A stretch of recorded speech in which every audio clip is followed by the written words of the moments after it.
thank you. Thank you for the invitation. It's very exciting for me to get to quiz Oscar on his life and interests. So I'm really happy to be here. So Oscar, can you tell us about what your current position is and what do you do? Yes, I'm a research psychologist at the John F. Kennedy Special Warfare Center in school. This is in Fort Bragg, North Carolina. This is a position for the U.S. Army. There are currently about under 40 research psychologists in the Army, so it's a really unique position. I really aspired to have it for quite a while. Yeah. So can you describe the steps you took to get where you are today? What was your journey? Oh, it was really simple. Oddly enough, the major catalysts for my journey were definitely here at UCI, starting with the summer undergraduate research program. I was fortunate enough to have individuals supporting my career path, starting from Dr. James McGaw and Dr. Raymond Novak, who's over there in the corner. Special salutations to him. Without these individuals, our path really wouldn't have been forged. So basically, after doing a summer research program and a post-bac, I was able to successfully be admitted here to UCI and started at the doctoral program of psychology and social behavior. After that, I joined academia and did some consulting for different firms, including Lawrence Livermore National Labs and others, until finally my packet for commissioning as a direct officer in the Army was admitted. It took some time, but nevertheless, I've never lacked persistence, so I was able to make it. So I was able to hear a bit of your earlier presentation, and you indicated that you felt very out of place when you first came to UCI. You came from a very small college that wasn't even listed by the Department of Ed, first generation, etc. Correct. So I think that you probably have faced a number of difficulties to get to where you are today. Could you help us to understand what those are and what has helped you to overcome them? Yes.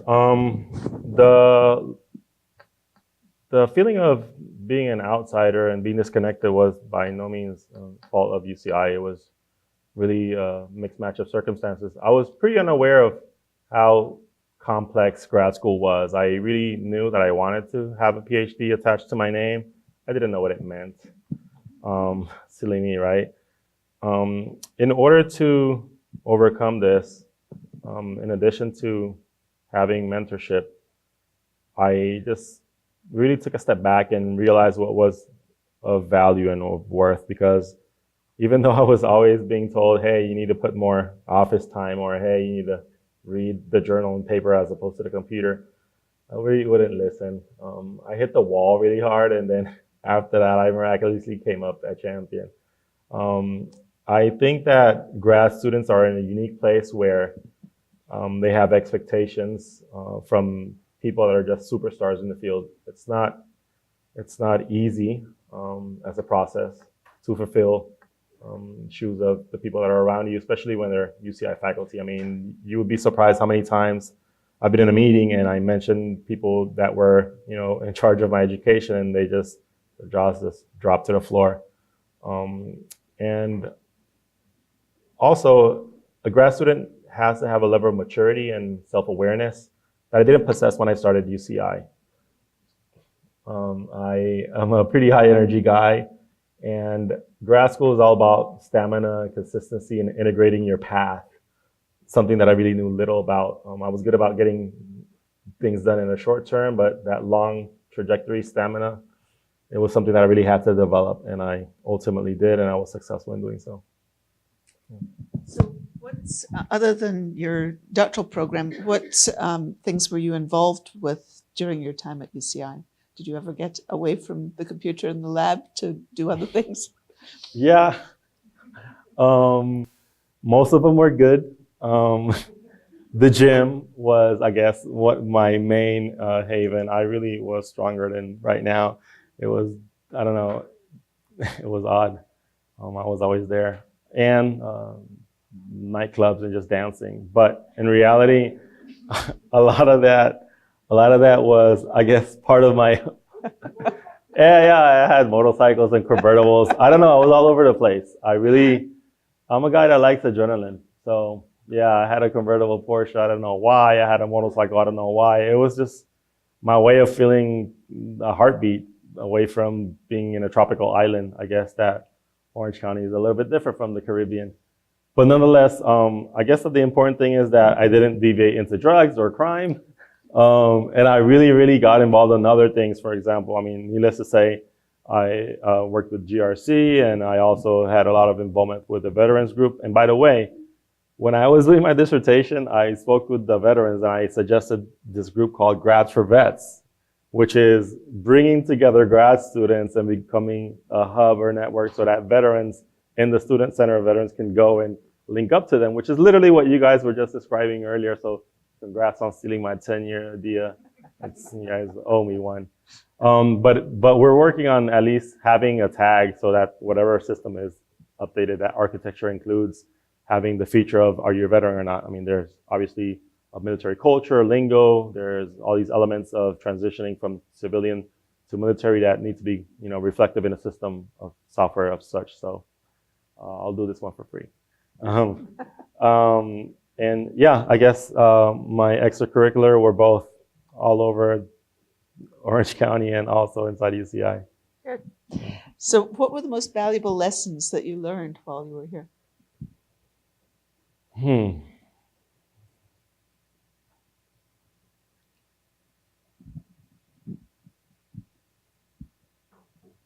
I guess it was a combination of believing in yourself and having discipline.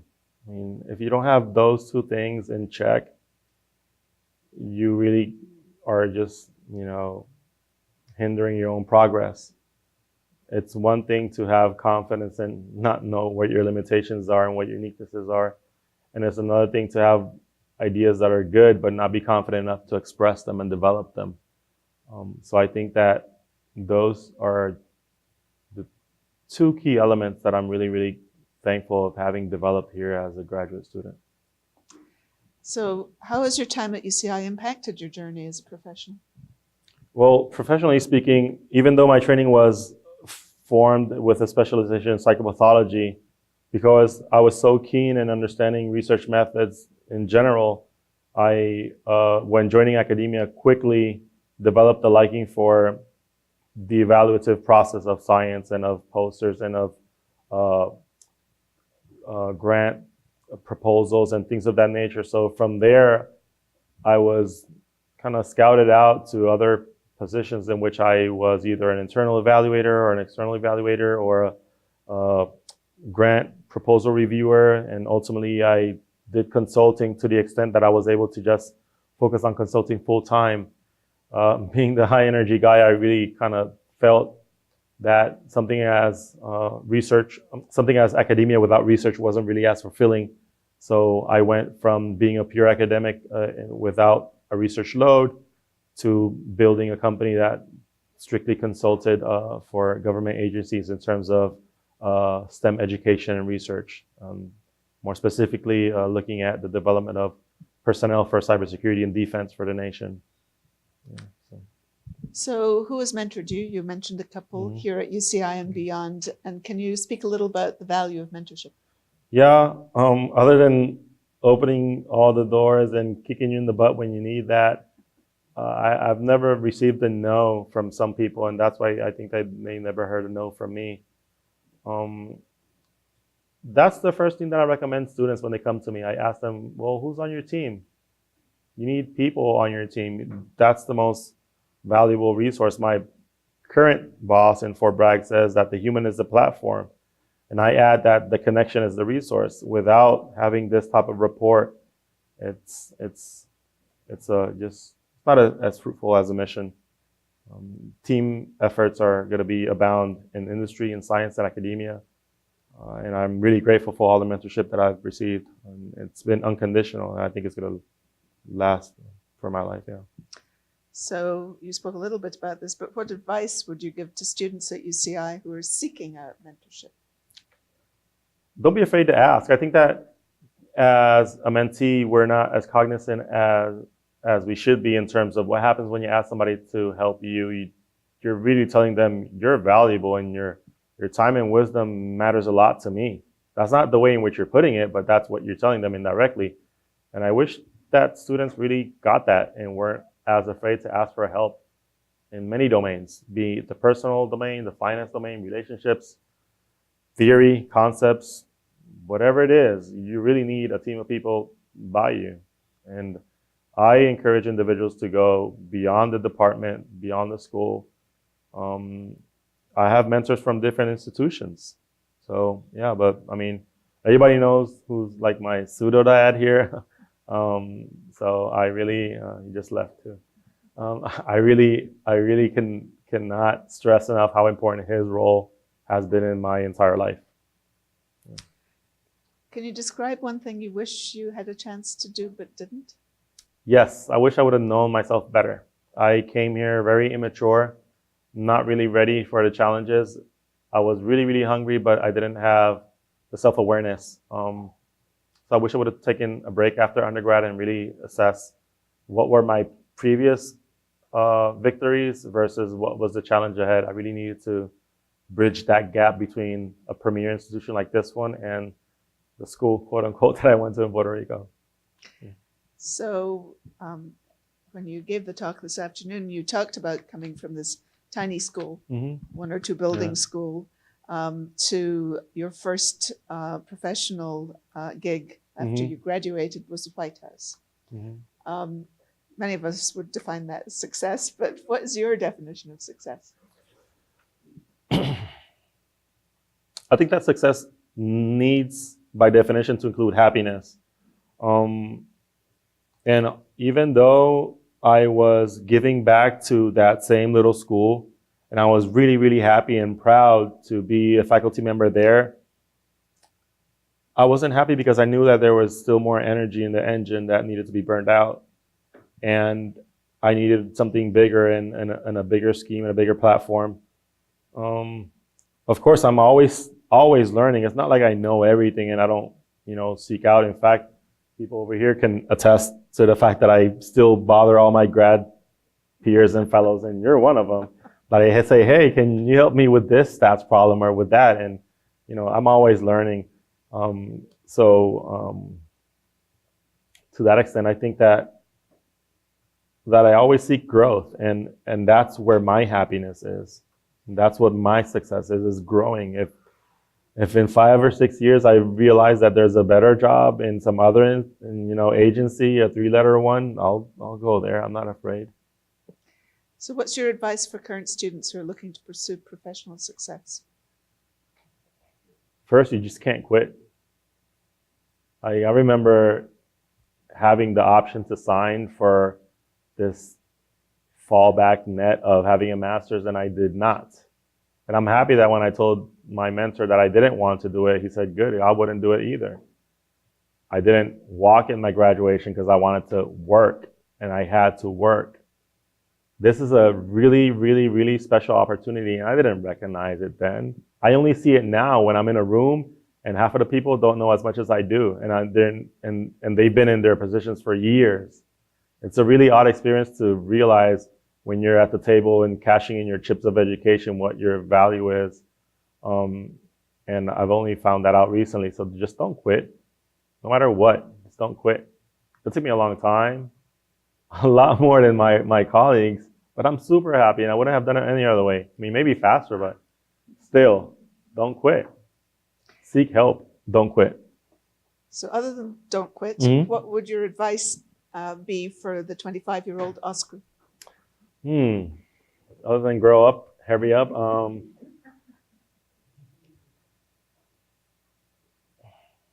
Seeking help at an earlier stage would have made my life a lot more productive. And I still have a lot of really good ideas that are on the board under development. I've had ideas that are in my dissertation that are now taking fruition in the DSM. And I was like, wait, I wrote about that.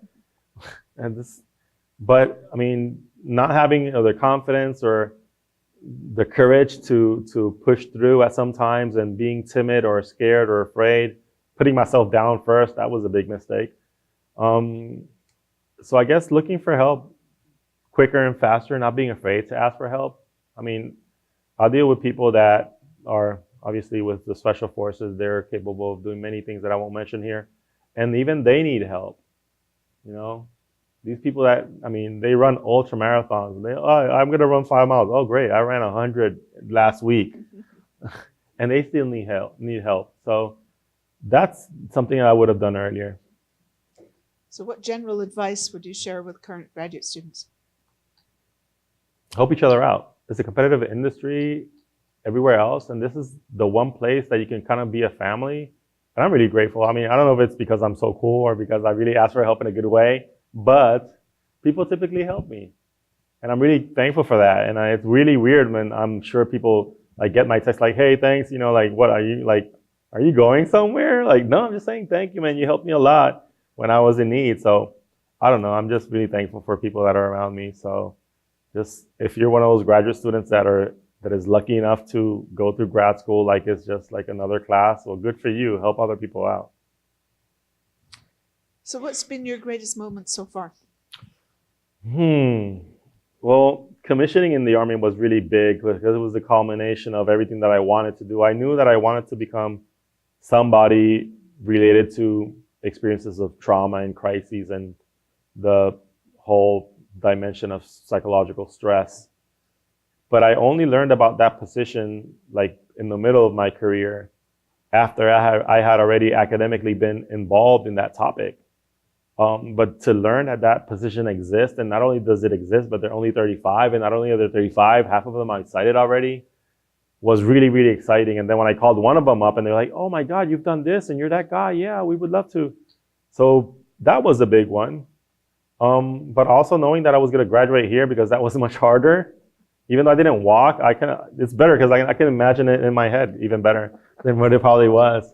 So really graduating from UCI, because if that job wasn't really there and it didn't exist, I'm sure I would have gone around to do something else that was great in my head. So maybe just graduating from this school. What are your current goals? Well, professionally, I know that I would love to become a general one day. I'm saying that publicly, so maybe it'll happen. That for sure. I would like to see that my efforts, which are it's kind of different in the government because I think things happen quicker when there's urgency. So I'm in a good spot. Data and findings that I come about really have a quick impact, surprisingly quick impact.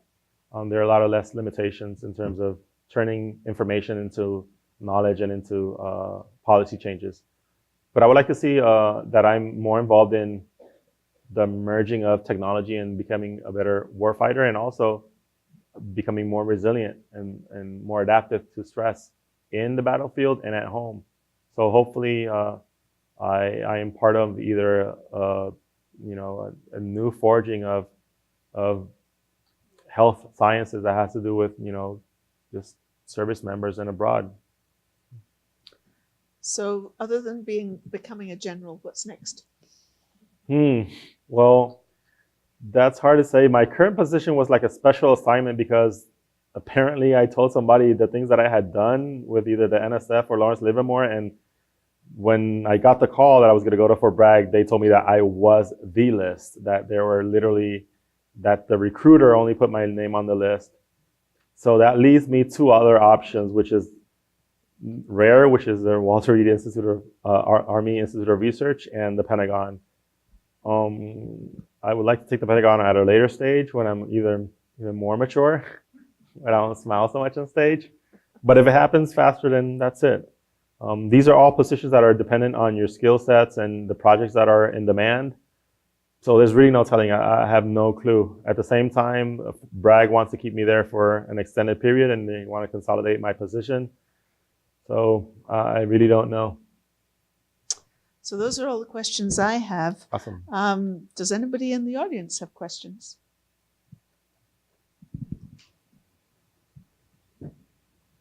Actually, I have a question. Okay. Can you just talk more about like your research? I saw it's like an interplay between psychological trauma and readjustment in military populations. Yeah. So can you talk more about that? And can you also talk about, because I feel like everybody knows at least one person who is like an active service, either the military or army. So what can we do as allies for those who are in those positions? Sure. In relation to your first question on my research, in the past, it's been more psychology and psychopathology based. Currently, it takes a different path that's more into psychometrics and biometrics and other measurements of performance among soldiers that are the elite platform. In terms of your second question, I think it's important to realize that each veteran is a unique individual. It's hard, and I think it's actually inappropriate to give like a broad stroke advice on how to treat or seek or help any individual of any class, really, to be honest with you. This isn't specific to veterans. So just having said that individuals are individuals, being cognizant of the sacrifice that it really entails to have that job. I mean, it's hard for me, and I've thought about this a lot, what other job entails literally, well, so much chaos, destruction, and ultimately, putting your life on the line. It's a really weird predicament to be in. I'm glad that I'm more in the intellectual side, but I do have a brother that, my only brother, not a brother, my brother, is a war hero. He literally almost died in a car bomb event in Afghanistan. And to think that if I was just a little bit more like him, I could have been like him, it's just a really odd thought, because he almost died and he's way stronger than I am. So I don't know, I'm just be thankful and really think about it. At the bottom line, like at the end of the day, there are things that I have to understand that are part of my job. Peers of mine have gone as research psychologists to war. That's not a question. That's obviously known. Do they go to collect data on surveys? Yes. Can they be bombed and die? Of course. So even when I travel to different countries, I have to fill out a form that explains what are my strategies if I'm kidnapped. It's not easy to be a service member, and it looks cool in movies, but there's a lot of boredom and then spikes of risk. How horrible is that? You're bored and then the next minute you could die. That goes on for a year. And meanwhile, your newborn is 2 or 1.5. Hopefully not less than that, right? Because you were deployed, but you get the point. So it's a really unique job. And at the end of the day, they tell me, look, if you go and we don't want you to do statistics and we want you to just pick up a weapon, you have no choice. I know that. I signed up for that. I did it for my family. I did it to a certain degree for a lot of reasons, including my country, my love for, what I do. But I know what the job entails, and it's not just being in an office. Yeah. Any other questions? Yes.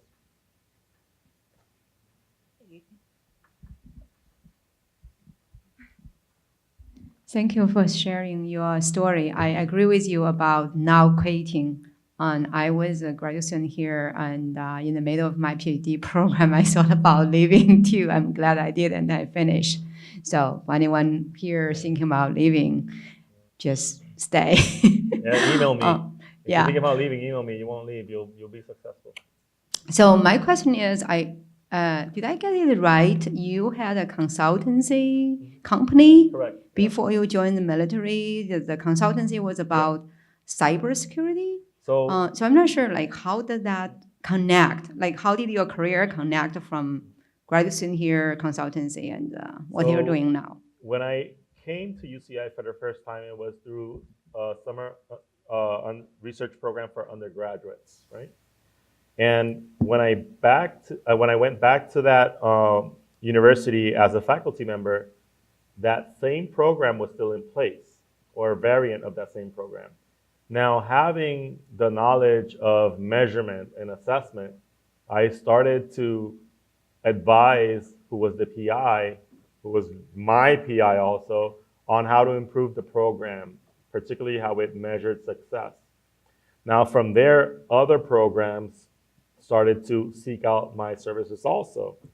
And eventually, from academic institutions calling me to understand how can we improve, it spanned out to government agencies. And from there, I was then in a position where an agency was given over $20 million to increase the number of participants in cyber defense. And because of my experience with evaluation and also being in a minority student, and the pipeline was to diversify this manpower, they saw me as an asset that can actually guide them to understand where should we place more resources, are we being effective, can the processes be leaner, how do we know if you're being successful? Basic science, really just social science. And they asked me for an hourly rate. I gave them a really, really good one, a high one, not a cheap one, a good one, because I value my work. And from that point on, I was just told to take all the steps to become a company, and I did so. So I was, in effect, earning more like that than the national average. And I know this because I was looking for what would I want my rate to be. So I put myself a little bit over the national average as a professor, and I went from there. Yeah. My pleasure.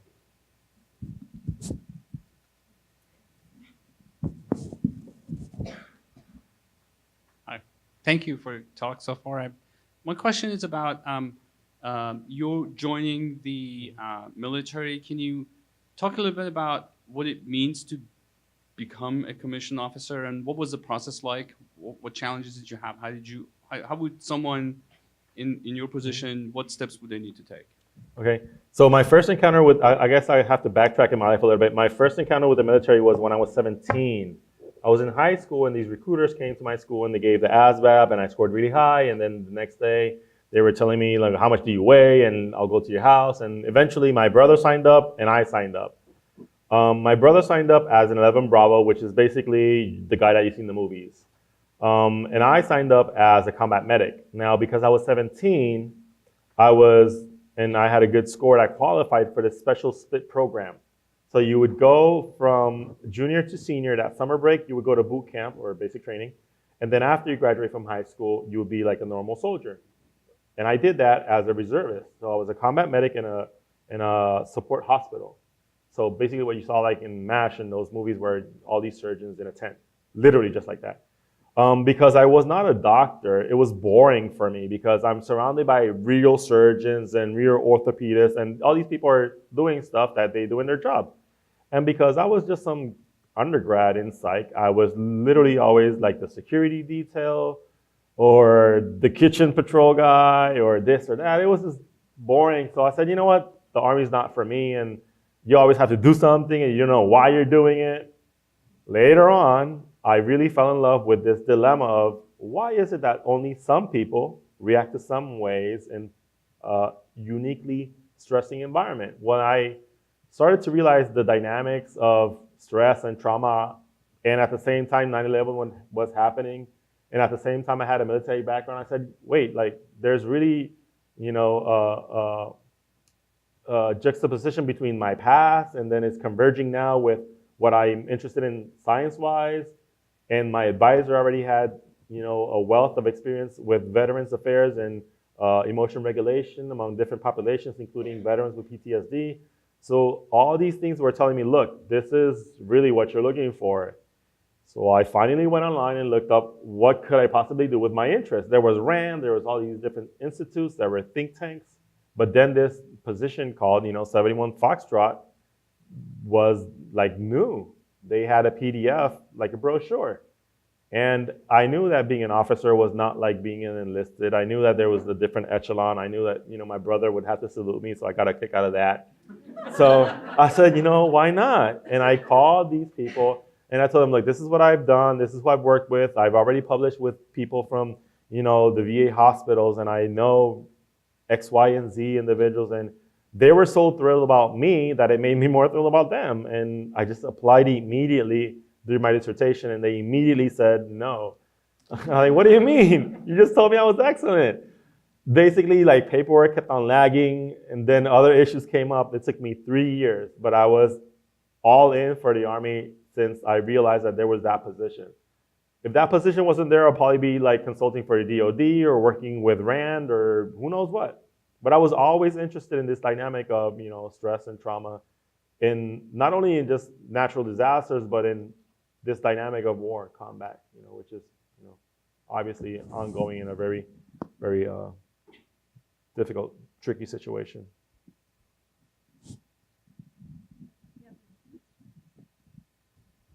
Hi, my Hi. question was just like, what was like your biggest regret and like, how did you overcome it and like, what did you learn? What was my what like? Like your biggest regret, if you have any? I think if I was the person that I was during my last years, during all the years that I was here at UCI, which I won't say the total, my life would have been grand, really. There was time that I really misplaced in other places that were not the library, that I really should have. I would have been so much smarter. I would have known, like I taught myself how to use R and all these other programs in months. And I really asked people about stuff when Google wasn't proficient or YouTube. I have no notebooks about my graduate experience. I hope that they don't take a PhD away. They can't take my PhD away, right? The point is, I winged it so hard because I wanted to do it. Imagine if I was ready and proficient and responsible. I was just very immature. But I did it, so and I love what I do. Yeah. So basically using time. I would have used time better. Yeah, thank you for sharing. So I have 2 questions, and the first one, I'm not sure whether it's sensitive, and because when we think about special force, and we always think they're cool or something. So you talk about they also need help, and so do you think you can talk about which kind of problem they may most likely? Well, I'm gonna very broadly categorize them in 2. The things that are more obvious, like having an injury or having your friend have an accident or an injury or disappear altogether, just like that. Those are the more like, obviously, you know, you can imagine those things happening. But then there are other things that you won't imagine are a situation also. So within the population that I work with, there are 3 big branches or 3 categories of soldiers. One is the special forces, the other one is civil affairs, and the other one is the PSYOPs. And they all have a variety of tasks that can range from helping a school be built in a foreign country that's hostile towards you, to extracting an individual from a country for security purposes or for a variety of reasons. So when you think about dealing with populations under stress, dealing with uncertainty, dealing with danger, it's not so clear like in the movies. These people have to negotiate everything from, are you gonna treat this lady because she's in labor, or are you gonna do something different because you've been instructed not to administer anything under any circumstance? No matter what you do, you're gonna have to go home at some point and live with that choice for the rest of your life. Trauma is not solely about the rupture of fibers and muscles or something hitting you in the head. The choices that you make in the battlefield will live for you forever. So that gives you a little bit of a flavor of what this individual who's an elite soldier can go through. And no amount of training and preparation can help that, because that's a scenario that I've seen played out in the virtual world and in reality. These very morally difficult situations where an answer has to be given, that's just commonplace for these type of soldiers. So I hope that answers your question. Yeah. The second question is that do you have any advice for the audience, just like how to maintain the mental health, and then a lot of people have the encountering the stress or the anything. Yeah. I think that the first thing to really managing stress is understanding what it is and when you have it. There's a certain level of stress that is good for you. It's kind of like being stimulated. If there's no level of stress, you're bored, no interest, like just not enough stimulation, not enough input. Now, too much is also dangerous. Now, too much depends on who you are, what your preparation is, what you're willing to do. So understanding when you're not in a healthy zone is key. So self-monitoring. And when you do know that you're in that zone, doing something about it. You know, waiting about something is definitely not a good answer. And having a plan in mind. When I feel stressed, am I gonna have the right set of friends by me? Am I gonna go to the gym? Can I tell somebody? Am I gonna meditate? You have to have an action plan in place when these things arise. So even if you're not stressed, you need a plan, you need a toolkit. Because what happens when you're stressed and you never expected stress? You're not ready. So I would say, first, understand what it is and self-monitor, look into that. You know, how do I know if I'm stressed? Well, changes in behavior, changes in diet, all this other stuff, right? Not hair loss, I didn't have hair, that's just in case. But definitely knowing when you're stressed and knowing what to do when you're stressed. So those, I know that sounds very general, but a lot of people don't even attend to those two things.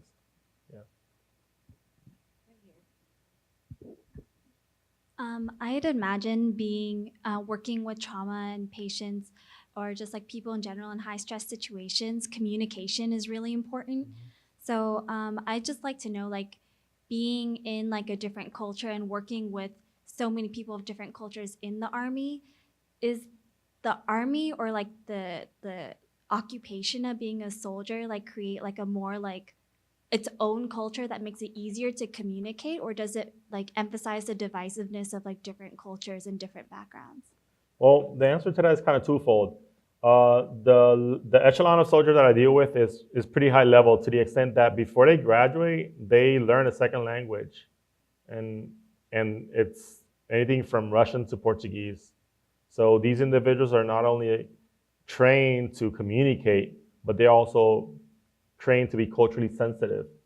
Signaling or a gesture or going into the wrong building in the wrong way can be a life-changing scenario if you do something inadequate in a country where they're hostile to you. So one, soldiers at this level are trained to be sensitive to the environment, including the culture. Now, the flip side of that is, yes, there's an intrinsic culture of being a soldier, and this also has levels. You have individuals that are, I guess, to a certain degree, depending on what rank, there's a certain subculture, depending on what job, depending on where you are located. So there are microcultures within the culture of being a soldier. So to a certain degree, in general, there's this interchange of knowing and appreciating other cultures, and then there's also the military way of behaving and morals and our values that we swear to.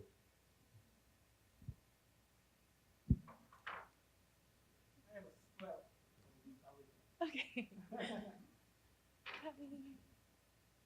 You're a Marine, you're ex-Marine, or you're always a Marine. Once a Marine, always a Marine. So tell them something about the culture. What is Well, it? I How do did we like- differ?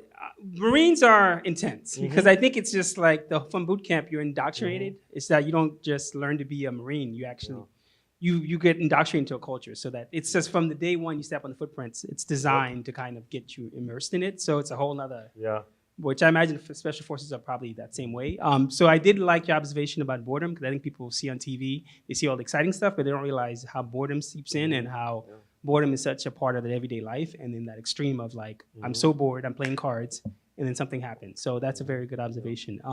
But piggybacking off the previous question, I think what I want to talk about is having been in the military and then going to school and being in academia, I did realize that in both sides you have that issue of diversity, lack of diversity of ideas. And I think like coming to like, when I was in the Marine Corps, I was going to school, so I had like this sort of academic or scholarly sort of approach, and I did certain things I could never relate to with other people. And then when I got out of the Marine Corps and went to school, it was the same thing where I'd be in classrooms and it had discussions, and my point of view was so different, or I just see it a different way. So it's interesting that what you do now is both a scholar and a soldier. So I don't have a specific question, but I wanted to kind of No, I definitely see see your thought on that that. within extremes of both camps.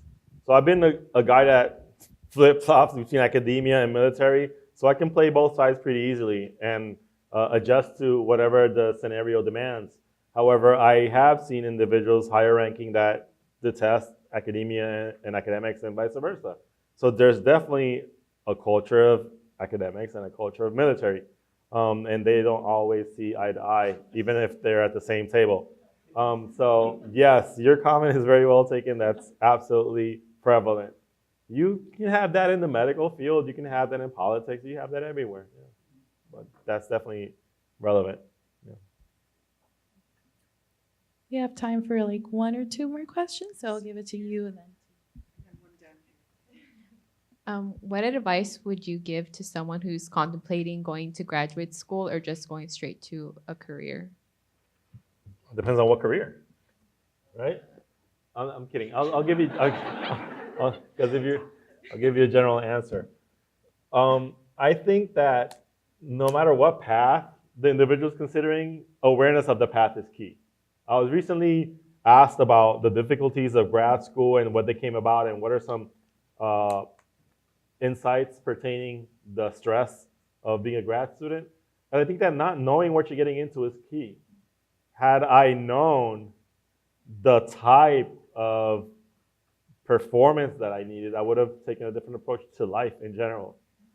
So I think that being really in sync with what is it that you're opting into, be it a career or grad school, but I would definitely take grad school over any career in a heartbeat, just because you're just learning and becoming better. Yeah, and I love that, so. Thank Biased you. opinion.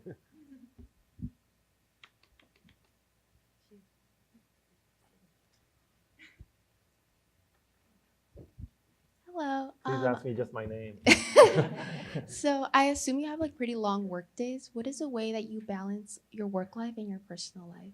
Oh, that's a weird one. I pretty much work when I feel like working and when I'm satisfied with my work. There's no joke about that. I can, for example, yesterday I spent the entire day with my friend and then I didn't sleep and I worked till 4 in the morning. Is anybody gonna tell me I'm wrong? No, I'm here today, everything went smooth. That's my style. I don't know, that just works for me. I've been in different scenarios where there are deadlines, but after a point, people are interested in the outcome. Nobody's gonna be babying you. Oh, were you here 8 hours? I once had that scenario and I told this person, look, I am here because of a reason. Do you want me to do this or you want me to write down the hours that I've been doing stuff, including that I'm writing this down? What do you want? And then the person realized what I was saying and left me alone and I excelled expectations. But in general, they're super long, but they're when I want them to be long. Yeah. I think there's one last question here. So actually that dovetails nicely. Thank you for speaking tonight about your experiences. And my question is for folks who go into the service and when their contracts end, they want to come and continue higher education.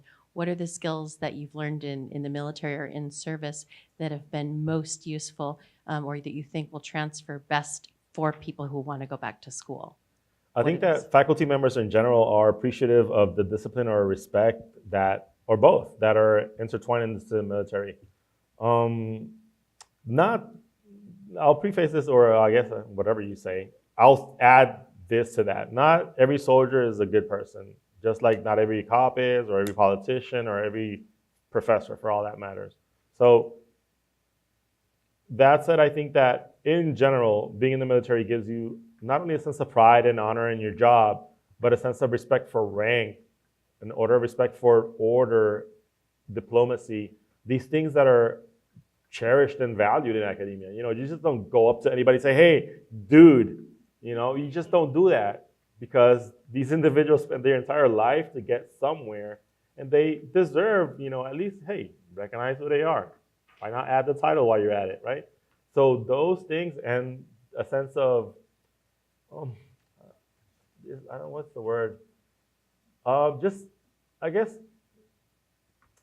just being timely. You know, like the whole sense of being on time and being there, we're supposed to be there, and being accountable for and not being, you know, flaky.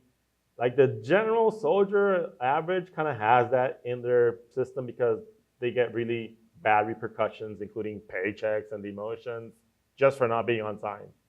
So that said, if you're that type of average soldier, I think that your average professor would like that of you. Now, communication, leadership, all those other things, it depends. You can have tankers that don't know how to talk, and you can have leaders that don't know how to lead. It's all a gamble. But on average, I would put my money on a veteran. Well, thank you, and please join me in thanking Captain Thank Gonzalez. you guys.